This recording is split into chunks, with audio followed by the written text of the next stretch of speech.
Hey guys, what's going on? In today's video, we're sadly stripping the engine. I don't know whether to pull it out the car. I don't really have an engine hoist or anything, like there's nothing up there. So I'm just going to start taking it apart bit by bit and then pulling it out until it is literally just the block. And then when it's just the block, I can just get that out using a couple of people. Because, I mean, 2 or 3 people carrying an engine block, it can't be that heavy surely. Well, at least for 2 or 3 people. I mean, you can move the whole car. So I'm going to get the gearbox out. Radiator needs to come out. Well, everything in here really needs to go. You can use the same wiring harness for a turbo engine, which is good. I just need to get a different ECU. There were a guy commenting about the cam sensor and HT leads. Trying a different cam sensor. The HT leads I have changed previously, so there should be no reason, that's not working. And it's getting spark. It's getting a constant spark, which is good. So it's basically time to take all the electronics apart, strip it. Spoke to 2 specialists. There's a local specialist. I spoke to them. They think it's ECU related. And then the other specialist I spoke to, he said if it is fuel related, it's probably the fuel rail or pressure regulator. There's no real way of checking both, but I checked the injectors last video, and I mean, it weren't them because it was putting sufficient fuel. Since the last time I recorded, I've got all the coolant pipes off, and it instantly frees up so much room. You can see in there like a gunky shit, and I don't know if that's because this head gasket's gone or previous head gasket failure. I'm guessing previous because that doesn't look like fresh mail. Then again, it can look different colours and fucking everything.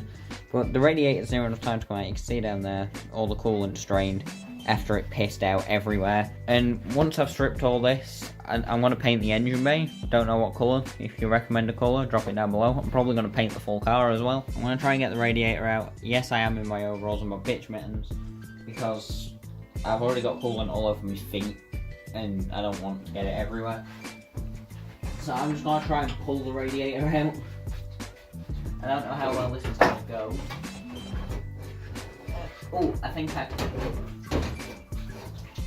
With a bit of gentle persuasion. Radiator is out. I believe that's where a radiator's meant to go, right? So the next thing on the agenda, now I've got majority of the coolant pipes off, is to get the alternator off and then the exhaust manifold and shit. But first thing is alternator, and to be honest, it's probably the easiest thing on the car to take off, like probably even easier than the rocker cover. It comes off ridiculously easy. It's 2 15mm and then an 8mm for the tensioner, I think. Probably not even 2 minutes later. I did realise that once you took these off, that's about all you have to do. So about 2 minutes later, I've got the alternator off. It's literally the easiest thing. A monkey could do it. The hardest part is getting the belt off, which, to be honest, is still really easy once you've undone the tension. So yeah, that's really easy. I think I'm going to keep the bracket on there just for now. Might take it off, I don't know, but yeah, let's carry on and find something else to take about, because I'm quite enjoying this. Okay, so I'm pretty sure the last time I spoke to you guys, I didn't have the start motor out. That's what I've got out. It probably took me about 5 minutes. I've also undone some more wires and marked them all out. Lambda sensor is being a cunt to get off, so I'm just going to take it off with the exhaust manifold. And the exhaust manifold's coming off next. The starter's there. Everything's going to plan. Pretty goddamn easy. And I've just found out the whole engine weighs 95 kilos. So instead of renting a hoist or buying a hoist or whatever, for now what I want to do is just pull the head, drop the gearbox, and then pick up the block. Because, I mean, 95 kilo minus the head and gearbox and everything else what needs to come off. I'm pretty sure in the last clip I recorded, I said, oh, everything's going well, mate, it's changed for an MG. Yeah, that bolt, I don't know if you can see it, that bolt there is being the biggest pain in the arse ever. Literally, like, I don't know how to describe it. I had to get my ratchet on top, coming through the bumper with the mole grips underneath, wedged against the gearbox. It has managed to cross-thread itself, and it is the biggest pain in the arse ever. On the plus side, the exhaust manifold is, like, as soon as we get that bolt down there undone, it's off. Might look a bit different now. It's missing a head, wiring loops over there, and a clusterfuck of fuckery. The head disappeared, the radiator obviously went, the head's there. It's all head-like. The oil's currently draining.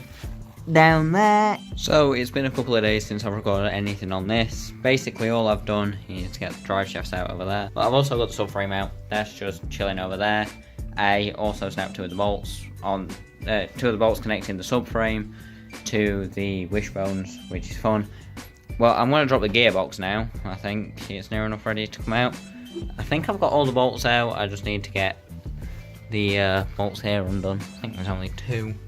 And then I think it should just basically drop out once I get a bit of a gentle persuasion. It's got enough room there.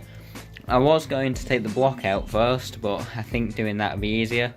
Just because I can't get the power steering off while it's on the car. It's just an absolute bastard to do. Like, one of the bolts is rounded at the back, so it's proving even more of a cunt. So I'm just going to take the block off, shimmy it over, and then pull it up that way. The car is now up in the air. It's on a jack stand for anyone wondering if I might die. So now basically just to do a quick bolt check, make sure everything's detached. I need to undo the mount after. I would just pull the gearbox out, like from the top, but it means undoing the mount and everything. I'm just going to leave the mount in, well, for now at least, and then yeah, time for a new gearbox and engine and everything to come in. But before I do the engine swap, I'm going to paint the engine bay and I'm going to repaint the whole car. I think I'm going to go white with the car, not quite sure what colour to do the engine bay. Quite like the look of that black with a rainbow flake. That's what I think I'm going to do for the engine bay. I'm also going to try and declutter it as much as I can as well. I didn't record any getting the gearbox out, but there's a massive pain in the arse and it's leaking. Great. Well, it was a massive pain in the arse to do. Like, literally, jack stand under the block, that out, trapped my fingers a couple of times, get a couple of bolts, that linkage got stuck. It was all fun. But it's out, and now the block just needs to come out. So, probably like 15 minutes later after getting the gearbox out, the engine's gone, which is pretty good. Everything's out. I need to get everything prepped for spraying, get everything sorted, everything tidied up, but there's a lot of room. It could definitely suffice for a turbo swap. Alright, if you guys have enjoyed this video, like, comment, subscribe down below as you always do, and I'll see you guys in the next bloody video.